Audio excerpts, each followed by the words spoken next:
Buenos días, jóvenes. Bienvenidos a la Universidad Maya, a los jóvenes del primer cuatrimestre de la licenciatura en Derecho de los campus de Tuxtla, Tapachula, precioso estado de Chiapas, del campus de La Blanca, Mérida, del estado de Yucatán, y transmitiendo aquí también, bienvenidos a los jóvenes del campus Cancún, del estado joven de Quintana Roo.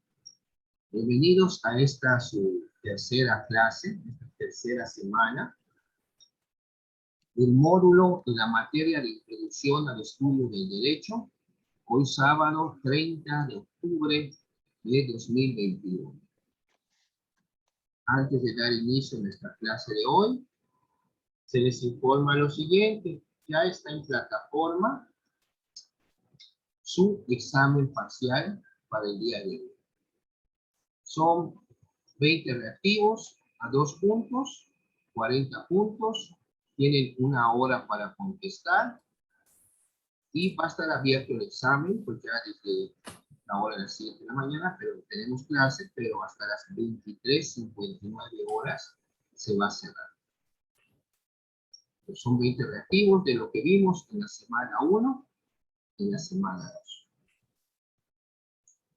Ayer cerró lo que era la actividad por adelantado, como les dije, desde el jueves iba a estar abierta su tercera actividad, y así fue, junto con síntesis. Y hoy vamos a ver el tema de la creación del derecho. Vamos a ver también lo que es este proceso legislativo, como desde que se presenta una iniciativa de ley ante una de las cámaras y todo el procedimiento hasta su aprobación, hasta que se publica y además inicia su vigencia. O sea, la norma ya se publicó, ya entonces es para efecto de que pueda ser observada. Es un tema que creo que ya ustedes al contestar su tercera actividad habrán visto síntesis, cuáles son incluso los temas que vamos a estudiar. Incluso ya encontré un video muy interesante que puede ayudar como apoyo a la clase de hoy en YouTube. Y ahorita que estamos es temprano, esperemos que la señal no empiece a fallar, de la de YouTube. Pero vamos, si no, seguimos normal con lo que es nuestro tema. Cuando hablamos, jóvenes, de las formas de creación del derecho, hay que pensar antes que nada. En las sociedades conviven sistemas normativos, que ya vimos los 4 tipos de normas, es decir, distintos ordenamientos de la conducta humana. Tenemos el derecho, tenemos la moral, tenemos la religión y tenemos las normas sociales, llamadas también convencionalismos sociales, normas de trato social, normas de urbanidad, normas de cortesía, etc. Son varios nombres que reciben las normas sociales. Entre estos órdenes a que hago referencia, encontramos a la moral, los convencionalismos sociales, las religiones y por supuesto el derecho. Todos ellos prescriben conductas. Ya analizamos cada una de estas normas, sus características también. Y vimos hasta ejemplos. La efectiva manera de distinguir un sistema normativo como el derecho de aquellos otros con los que convive depende en principio de la forma específica en cómo se va a dar su cumplimiento. En el derecho ya vimos que si no cumples de manera espontánea o libre, pues está la coacción, la fuerza que tiene el Estado, la facultad que tiene el Estado para, a través de la fuerza, pueda cumplir sus disposiciones. Las normas de derecho se distinguen también por su manera de conformarse, o sea, cómo están constituidas, es decir, de formalizar y con ello incorporar o desincorporar sus contenidos normativos. Estas se formalizan por una serie de procesos o actos determinados expresamente en cada sistema de derecho. Estamos hablando de derecho positivo. ¿Se acuerdan que también ya vimos derecho positivo? ¿Alguien me puede decir qué es derecho positivo, por favor? Derecho positivo, una retroalimentación. Les voy a dar un tip. Cuando vimos también derecho objetivo, lo mencionamos. A ver, Ariana Castro, ¿nos puede decir qué es el derecho positivo, por favor?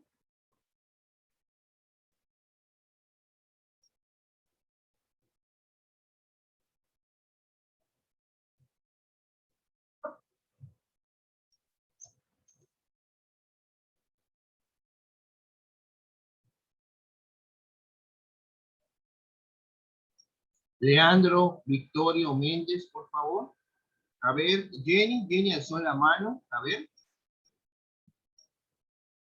El derecho positivo son aquellas leyes que autorizan o facultan.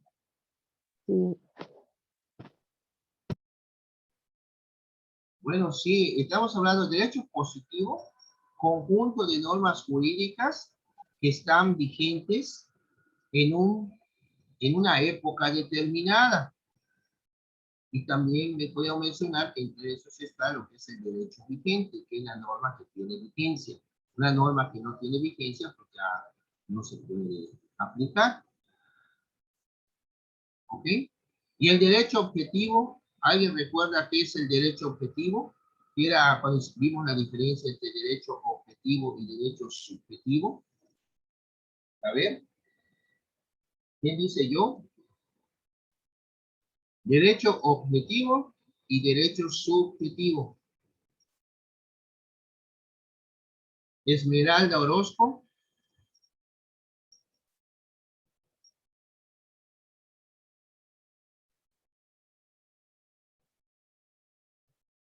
A ver, Karimi Barrios. Adelante. ¿Es la obligación de una persona pagar una deuda? Perdón. ¿Es la obligación de una persona pagar una deuda? Bueno, si hablamos tú estás hablando de una obligación, y sí, efectivamente, la norma te da derechos, pero también contrae obligaciones. Pero acuérdense de derecho objetivo. ¿Se acuerdan de una pirámide que vimos? ¿Se acuerdan de la pirámide? Ahí tienen la respuesta. Conjunto de normas jurídicas que son prácticamente el ordenamiento jurídico de un país, de una nación. Es lo que les dije en la primera clase, la maquinaria jurídica. Por ejemplo, la Constitución, los tratados, los códigos, las leyes federales, los decretos. Nos viene a la mente lo que es la pirámide de Kelsen. Y derecho subjetivo, ¿quién dice yo?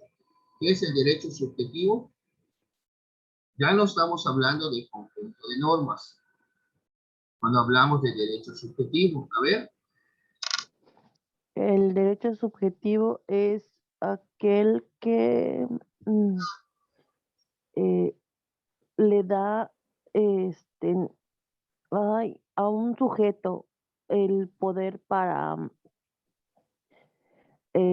hacer cumplir su- eh, sus derechos. Algo así. Tengo la idea, pero no sé cómo explicarla, maestro. O sea, es la facultad que tiene una persona para llevar a cabo determinada conducta. Por ejemplo, entre sus libertades está sus prerrogativas, votar, poder casarse, poder tener un patrimonio, una familia, etcétera, etcétera. Karimi, ibas a hacer alguna pregunta, veo que tienes la mano de... ¿Sí? No, perdón, es que se quedó así de ahorita, de la vez pasada. Ok. Bueno, pues vamos a continuar. Si es necesario, jóvenes, les repito que todo lo que hemos visto hasta hoy lo repasen, es muy importante porque esto se va a aplicar en el siguiente cuatrimestre. No es nada más que lo aprendan para contestar su cuestionario o para responder su examen. Es muy importante que lo vayan aprendiendo. Esto, digo, si no lo aprenden bien, pues empiezan a quedar las dudas que se empiezan a arrastrar a lo largo de su universidad, de su estudio. No se trata de eso. Es aprender los temas que hemos visto, estos conceptos, derecho objetivo, derecho subjetivo, la pirámide de Kelsen, etcétera, etcétera. Son temas muy sencillos, jóvenes. De ahí partimos cuando definimos qué es el derecho, de dónde viene nuestro derecho, de nuestro Roma, el derecho romano, las normas, que son las normas, una regla de conducta. Vimos los distintos tipos de normas que hay, de la Constitución para abajo, la pirámide de Kelsen, la clasificación o la división del derecho objetivo subjetivo. Vimos las fuentes, de dónde nace el derecho, de dónde viene el derecho. Vimos los 4 órdenes normativos, o sea, los 4 tipos de normas que existen, sus características de cada una. O sea, hemos estado viendo lo elemental, lo básico, y digo, esto no puede quedar no entendido o no comprendido. Porque cuando pasen a segundo, si esto no lo han aprendido bien, entonces van a empezar cuando vean otros conceptos, si no entienden estos primeros, no van a poder comprender lo que viene.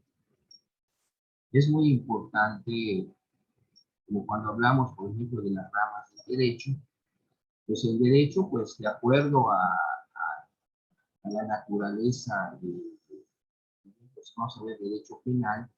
Derecho penal es una rama del derecho, pero porque está enfocado a la cuestión de las penas, de los delitos, de los delincuentes, bueno, o sea, derecho penal.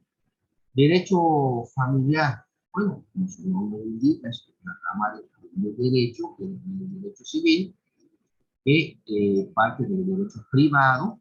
Entonces, el derecho civil y el derecho familiar son derechos privados, los derechos públicos como el penal. Pues, si hablamos de familiar, pues todo lo concerniente a la cuestión de una familia. También hay en derecho lo que se conoce como la parte procesal.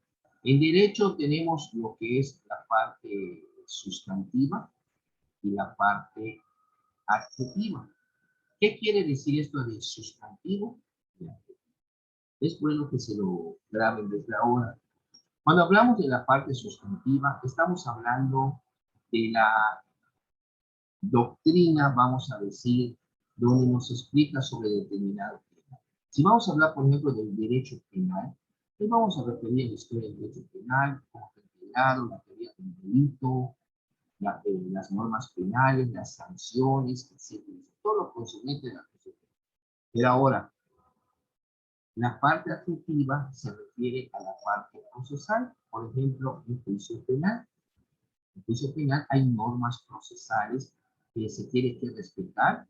El procedimiento no es nada más voy, presento mi denuncia en el Ministerio Público. No, tienes que saber los pasos que se llevan dentro de un juicio. Para eso está la parte adjetiva, o también conocida como parte procesal. Si hablamos de materia civil, tenemos un código civil, pero también hay un código de procedimientos civiles, donde están todas las normas que se tienen que respetar para efecto de llevar el procedimiento en juicio. El artículo 14 de nuestra Constitución nos habla de las formalidades del procedimiento. Y esas formalidades del procedimiento precisamente están contenidas en los códigos procesales. En el Código Civil hay un código de procedimientos civiles. Ahí también está la cuestión familiar. En Yucatán ya hicieron su código familiar. La cuestión familiar del Código Civil la separaron y tienen su código de procedimientos civiles y tienen su código de procedimientos familiares. También tiene su código familiar, lógicamente. O sea, tienen su código sustantivo y su código adjetivo. En la cuestión mercantil tenemos el Código de Comercio y en el Código de Comercio también está la cuestión procesal mercantil, el procedimiento que se tiene que seguir ante un juicio. Entonces no pierdan de vista estas palabras cuando hablan de la parte sustantiva y la parte adjetiva. La parte sustantiva, repito, es la parte la doctrina, las corrientes de pensamiento, lo que dicen los juristas sobre un determinado tema y en qué consiste esa rama del derecho. Cuando hablamos, por ejemplo, de derecho civil, pues vamos a ver que la teoría de las obligaciones, los contratos, el derecho sucesorio, o sea, la explicación de qué es todo eso, estamos hablando de la parte sustantiva. Y cuando hablan de la parte adjetiva, bueno, es las normas que van a regir un juicio civil o familiar, que puede ser, por ejemplo, van a tramitar un intestado. Bueno, hay sus normas de cómo lo van a llevar.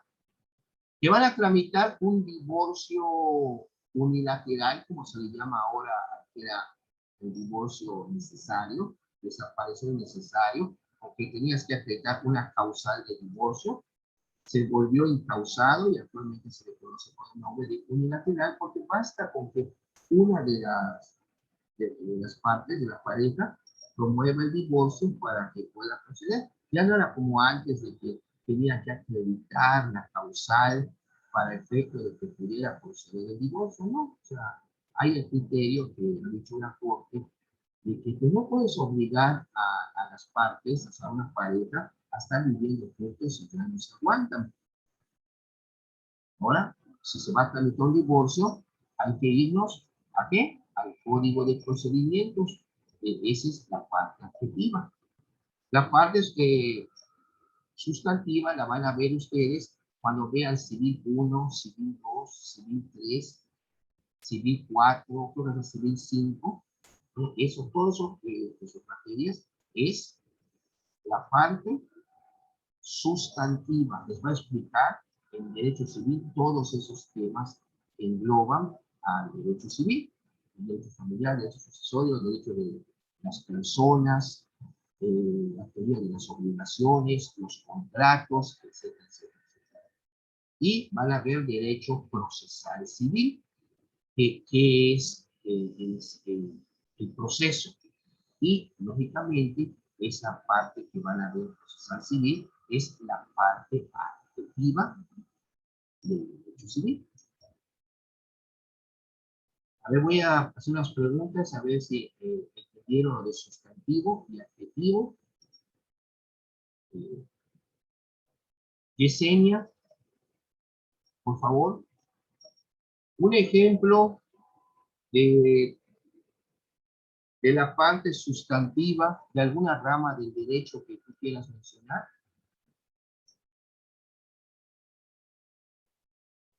Yesenia.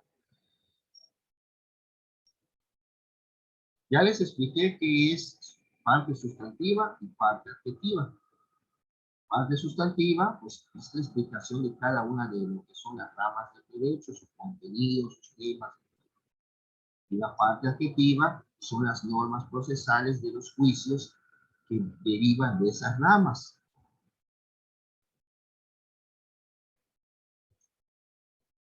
Jóvenes, hay que, por favor, su participación es valiosa. Enrique Alexis Cruz Reyes, la misma pregunta.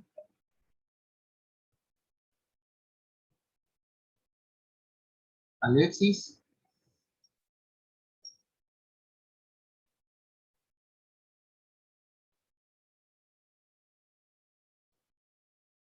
David, por favor. ¿Puede repetir la pregunta, profesor, por favor? Un ejemplo de que ustedes quieran, a ver si lo entendieron, de lo que es la parte sustantiva del derecho. Ya les expliqué con ramas del derecho penal, civil, familiar, o sea, qué es esa parte sustantiva. Pero también les expliqué qué es la parte adjetiva. A ver.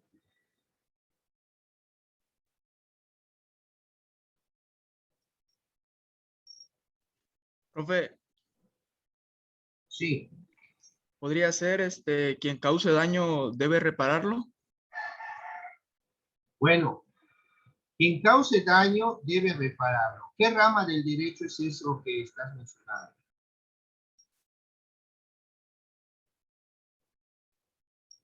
¿Mm? ¿Derecho sustantivo? Sí, pero Derecho civil, profe. derecho civil, también derecho penal, porque hay el delito de daños.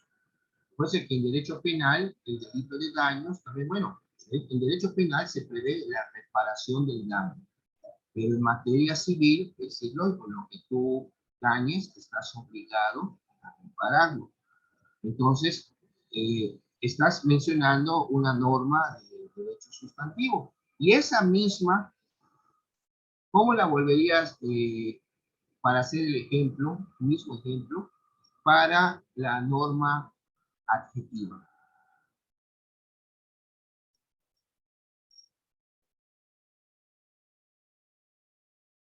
¿Qué tendrías que hacer para, si a ti, O sea, profe, usted se refiere a ¿cómo le iba a decir? Ya se me olvidó la palabra. o sea, a ti ¿Cuál sería la contra, no? no, a ti te dañaron, es lo que está diciendo. Tú ya sufriste un daño, ¿no? Pero no te quieren pagar, ¿qué es lo que vas a hacer? Ya dijiste que es derecho civil.